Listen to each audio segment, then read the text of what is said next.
दी ओसान newbie adventurer episode number 2। हम देखते हैं एक अल्टीमेट मॉन्स्टर को जिसका नाम काइजर अल्सापिट होता है। अगर उसे किसी ने मार दिया तो उसे आकाशिक रिकॉर्ड नाम का एक खजाना मिलेगा जो कोई भी इच्छा पूरी कर सकता है। लेकिन उस राक्षस को आज तक कोई हरा नहीं पाया। लेकिन एक दिन आएगा जो उसे हराकर वो खजाना पाएगा। फिर सीन शिफ्ट होता है और हम देखते हैं एग्जाम के रिजल्ट को।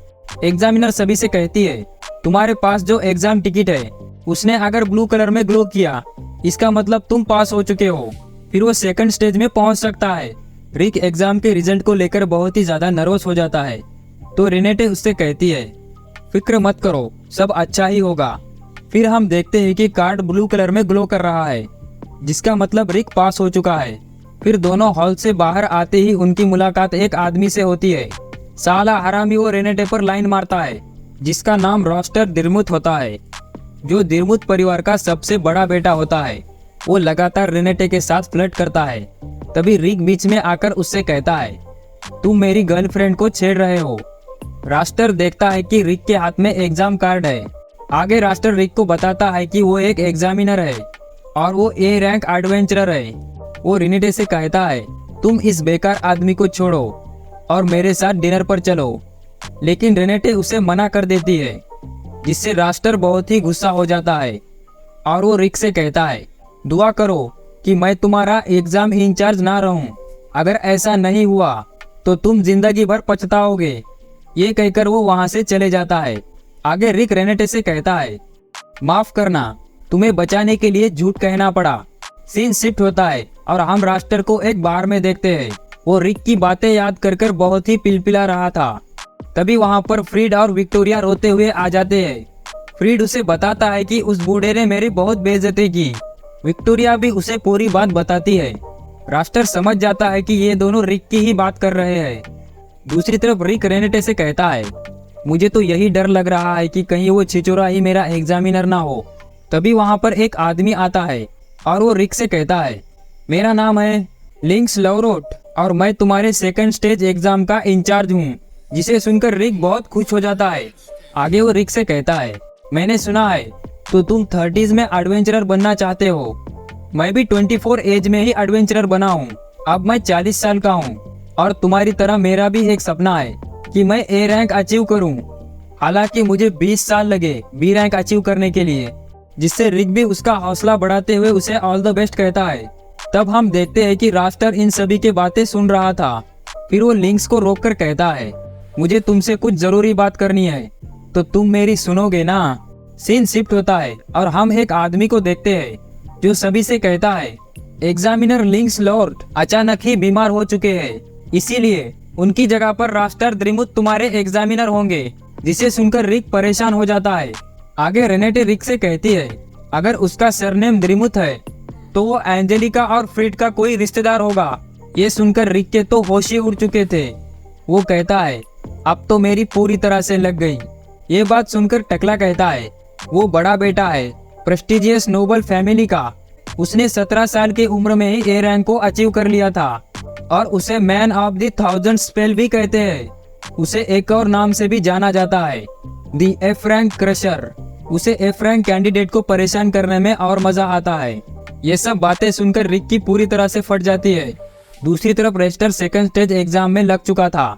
इधर रिक की हवा टाइट हो जाती है। वो सोचता है कि वो आज पक्का फेल हो जाएगा जिससे उसकी ट्रेनिंग 3 गुना बढ़ जाएगी और वो ट्रेनिंग करते हुए ही मर जाएगा। आज तो मैं पक्का मरने वाला हूँ। आगे रेनेटे रिक से कहती है, लोग तुम्हारे बारे में क्या कहेंगे ये मत सोचो।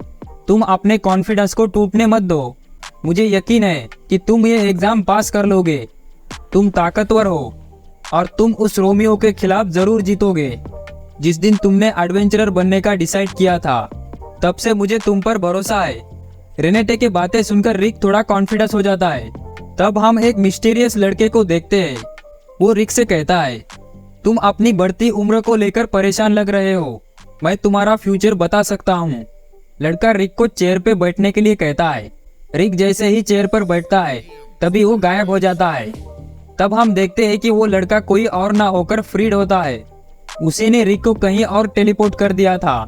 रिक को गायब देखकर रेनेटे बहुत ही ज्यादा गुस्सा हो जाती है। और वो दीवार को तोड़कर फ्रीड को पकड़ लेती है और उससे रिक के बारे में पूछती है, जिस पर फ्रीड बताने से मना कर देता है। रेनिटे अपनी पावर यूज करती है और फ्रीड के पलके काट देती है। वो उससे कहती है, अगर तुमने नहीं बताया तो इस बार तुम्हारी आंख फोड़ दूंगी। जिस पर डरते हुए फ्रीड उससे कहता है, मैं किसी को भी सिर्फ 100 मीटर तक ही टेलीपोर्ट कर सकता हूँ। इसका मतलब वो यहीं कहीं होगा।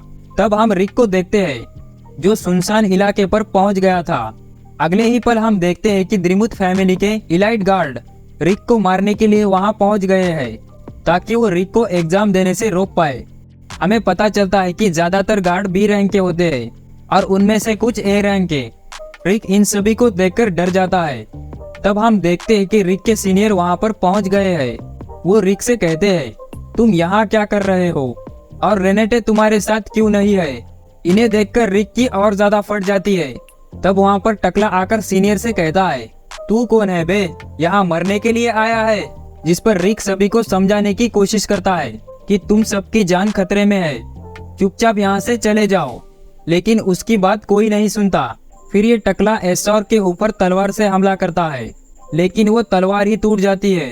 फिर टकला एसॉर को पंच मारता है। एसॉर पंच को रोककर उसका हाथ ही तोड़ देता है। फिर एसॉर उसके हाथ को ठीक करता है और उसे सही से हमला करने के बारे में सिखाता है। एसॉर एक ऑर्क है जो बात भी कर सकता है, और तो और वो मैजिक भी यूज कर सकता है। इलाइट गार्ड लीडर को पता चल जाता है कि ये कोई आम लोग नहीं। थोड़ी देर बाद रिक का सीनियर रिक से कहता है, अच्छा मुझे कुछ मामला समझ आ रहा है। फिर वो अपनी गन निकालता है, जिसे देखकर सब लोग समझ नहीं पाते कि ये आखिर चीज क्या है, और वो गन से सब पर फायरिंग करता है। आगे वो कहता है, फिक्र मत करो, ये लोग मरेंगे नहीं, क्योंकि इसमें मैजिकल बुलेट है जिससे ये लोग मरेंगे नहीं। आगे हम देखते हैं कि एक इलाइट गार्ड रिक की सीनियर एलिस रिटे को पकड़ लेते हैं और उसे मारने की धमकी देने लगते हैं। जिस पर रिक उसे समझाता है, अगर तुम्हें अपनी जान प्यारी है तो उस बच्ची से दूर रहो। लेकिन उसकी कोई बात नहीं सुनता। लेकिन गार्ड एलिस रिटे को चोट पहुंचाता है, जिस पर एलिस रिटे अपनी पावर यूज करती है, जिससे सारे इलाइट गार्ड मर जाते हैं। हमें पता चलता है कि एलिस रिटे एक वैम्पायर मेज होती है, जो 10 साल में ही सबसे ताकतवर मेज बन चुकी थी, जिसे द डीमन चाइल्ड रून एलिस रिटे ड्रैकुला कहते हैं। रिक का दूसरा सीनियर, जो एक हाफ डॉल्फ और हाफ एल्फ होता है, जिसकी उम्र 50 साल से भी ज्यादा है, जो दुनिया का सबसे बेहतर हथियार बनाने वाला है, जो 1000 साल आगे की टेक्नोलॉजी यूज कर सकता है, जिसका नाम मिजेट एल्डवाफ होता है। इसके बाद एक ऑर्क, जो बहुत इंटेलिजेंट है और साथ ही सुपर ह्यूमन स्ट्रेंथ, जिसके साथ ही वो सभी तरह के मैजिक को यूज कर सकता है, जिसे द वाइज आर्क ब्रूस्टन एसॉर्क कहते हैं। वो सब एस रैंक एडवेंचरर है। इन्हीं के साथ एक और मेंबर होती है। ये पार्टी कॉन्टिनेंट की सबसे स्ट्रॉन्गेस्ट पार्टी है, जिसमें सभी एस रैंक के एडवेंचरर है, जिन्हें ओरिकेल कम फिस्ट कहते हैं। इन सभी को देखकर रॉयल गार्ड लीडर अपने हथियार डाल देता है और रिटायर हो जाता है, और बाकी सभी गार्ड को एलिस रिटे खत्म कर देती है। फिर हम रेनेटे पर शिफ्ट होते हैं, जो फ्रीड को अभी भी पकड़े हुए थी। तभी वहां पर रिक आ जाता है। रिक को सही सलामत देखकर फ्रीड बहुत ही ज्यादा चौंक जाता है। रेनिटे फ्रीड को दूर फेंक देती है। ये दोनों आपस में बात ही कर रहे थे। तभी वहां पर लिनिक्स आ जाता है, जिसकी हालत बहुत ही खराब हो चुकी थी। लिनिक्स फ्रीड को बताता है कि उसके साथ ये सब रेस्टर ने किया है। रिक भी समझ जाता है, उसने एग्जाम का इंचार्ज बनने के लिए ये सब किया।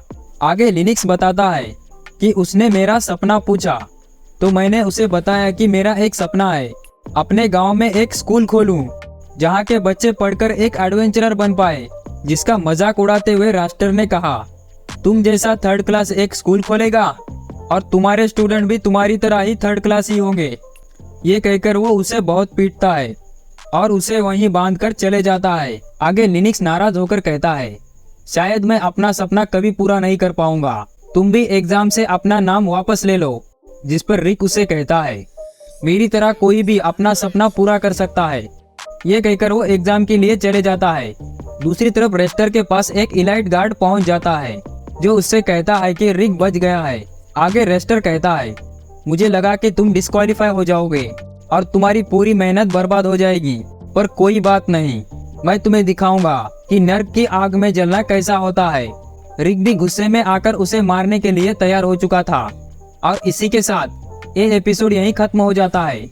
दोस्तों, हमारे चैनल को सब्सक्राइब कीजिए और ये वीडियो कैसा लगा कमेंट कीजिए।